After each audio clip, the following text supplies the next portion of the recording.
인제군 인제읍의 전통시장 앞입니다. 왕복 2차선 좁은 도로인데 양쪽으로 차량이 빼곡히 주차돼 있어 차량은 물론 주민들조차 중앙선을 넘나들며 아슬아슬하게 지나다닙니다.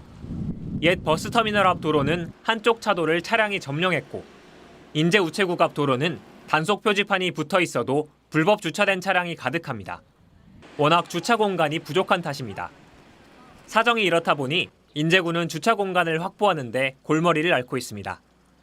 자투리 땅이라도 사들여 주차 공간을 만들고 있고 공영 주차장을 새로 짓는 게 지역 현안 사업 가운데 하나입니다.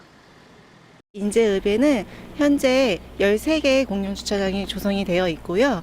지금 2개의 공영주차장에 대해서는 확장 계획을 갖고 있습니다.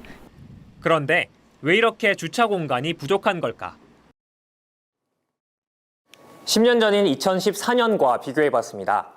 당시 인제군 인구는 32,400명, 지금 31,700명 정도 살고 있으니까 10년 사이 700명 가까이 인구가 줄었습니다. 그런데 2024년 인제군에 등록된 차량은 25,500대로 10년 전보다 오히려 5,100여 대 가까이 늘었습니다. 10년 새 인구는 줄었는데 인제군에서 운행하는 차량은 33% 더 증가한 겁니다. 주민등록 인구 통계에 잡히지 않는 생활인구 때문입니다. 군 부대가 많은 접경지역 특성상 군인들을 포함해 사실상 인제군에서 생활하는 인구는 7만 명에 가깝습니다. 인제 주민등록 인구의 2배가 넘습니다. 상하수도 이렇게 배출량이라든가 이런 부분을 따질 때 7만 정도가 나오기 때문에 저희들은 지금 7만으로 지금 계속 기반시설을 맞춰서 가고 있습니다. 통계청은 인구 감소 지역의 생활 인구 통계를 올해부터 공개할 예정이지만 인제군은 인구 감소 지역이 아니기 때문에 통계에서 빠져 있습니다. 정확한 생활 인구 수를 파악해야만 걸맞는 기반 시설을 조성할 수 있기 때문에 조사 대상을 지금보다 더 확대해야 한다는 지적이 나오고 있습니다. MBC 뉴스 김도균입니다. 평일 오전 경북 칠곡군청 주차장입니다. 빈 곳을 찾기 어려울 만큼 차들이 빼곡히 들어서 있습니다. 차량 한 대가 주차를 위해 주차장을 맴돕니다. 한 대가 빠져나가자 기다렸다는 듯이 대기 중인 차량으로 바로 채워집니다. 주차선이 그려져 있지 않은 곳에도 주차돼 있고 2중, 심지어 3중 주차된 곳도 보입니다. 민원인은 불편을 호소합니다. 항상 불편합니다. 자리가 거의 없으니까 밖에 될 때도 있고요. 저쪽에 지금 공사도 막아놨으니까 주차는 공간은 항상 좁은 게 맞습니다. 주차 면수는 178대. 하지만 주차선 밖에 차량이 20대가 넘습니다. 턱없이 부족한 주차 공간 때문에 칠곡군은 지난 2022년부터 청사 인근에 270대를 수용할 수 있는 주차장 건물을 짓고 있습니다. 그런데 이 주차장을 지어도 주차난은 해소되지 않을 전망입니다. 군청과 의회 직원을 합하면 500명이 넘기 때문입니다.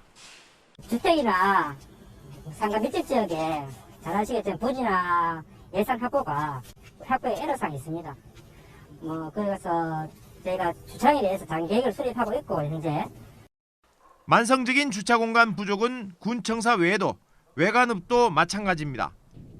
외관읍의 공영 주차장은 29곳에 1,383면, 2018년부터 5년 동안 39면 늘어나는 데 그쳤습니다. 공영 주차장 주차 면수가 외관읍 인구의 3분의 1도 되지 않은 고령군 대가읍과 비교하면 인구 대비 절반 수준에 그칩니다. 예산 문제로 주차장을 마냥 늘리기도 쉽지 않아 주차난 해법 찾기가 갈수록 어려워지고 있습니다. MBC 뉴스 한태현입니다. 강릉 주문진 수산시장 주변에 왕복 2차선 도로 400m 넘는 양쪽 보행로 위로 50대 넘는 차가 줄줄이 주차되어 있습니다. 이렇게 경찰지구대 바로 앞에 있는 인도위까지 차량들이 빼곡히 들어차 있습니다. 보행로의 절반 넘는 공간을 가로막은 차량도 쉽게 눈에 띕니다. 보행자도 불편하고 차가 이렇게 왕복으로 다닐 때 그때도 또 힘들고 지나다닐 때 좀 다른 사람하고 부딪히고 막 그런 것 때문에 불편하다 이런 생각이 좀 들었어요. 인근 초등학교 앞 어린이 보호구역 주변 차량의 주정차가 전면 금지된 구간이지만 단속 CCTV가 없다 보니 차량들이 보행로를 무단으로 점령했습니다. 가림막처럼 시야를 막다 보니 등 하굣길이 위험할 수밖에 없습니다. 저렇게 되면 주차를 하게 되면 사각지대가 발생하거든요. 그러면 이제 아이들이 그 미처 오는 차를 못 보고 지나가다 보면은 큰일이 날 수도 있기 때문에. 앞서 강릉시는 7월 한 달간 인도위 주차를 금지하는 계도 활동을 진행한다고 밝혔습니다. 하지만 취재진이 가본 현장은 예전과 다를 바 없는 모습 그대로입니다. 단속을 맡고 있는 주문진 읍 사무소가 현장 계도 활동을 전혀 하지 않는 겁니다. 계도 활동은 혹시 하셨나요? 어깨팁 메고 주차장에 전단지 뿌리고 이렇게 하기에는 사실상 그런 행정 인력은 좀 부족한 상태고요. 하지만 8월부터는 이런 인도위 주차를 함부로 하다가는 과태료 통지서가 날아올 수 있습니다. 시민들이 스마트폰으로 인도 점령 차량의 사진을 찍어 신고하면 4만 원에서 5만 원의 과태료가 부과됩니다. 똑같은 각도 똑같은 장소에서 1분 하고 1분 후에 두 카트를 찍으셔가지고 안전신문고 앱을 통해서 신고하시면 과태료를 부과하게 돼 있고. 또 교차로 모퉁이 5m 이내나 버스 정류장 10m 이내에 주차하면 4만 원에서 5만 원, 소화전 5m 이내는 8만 원에서 9만 원이 부과되는데 모두 시민 신고만으로 가능해집니다.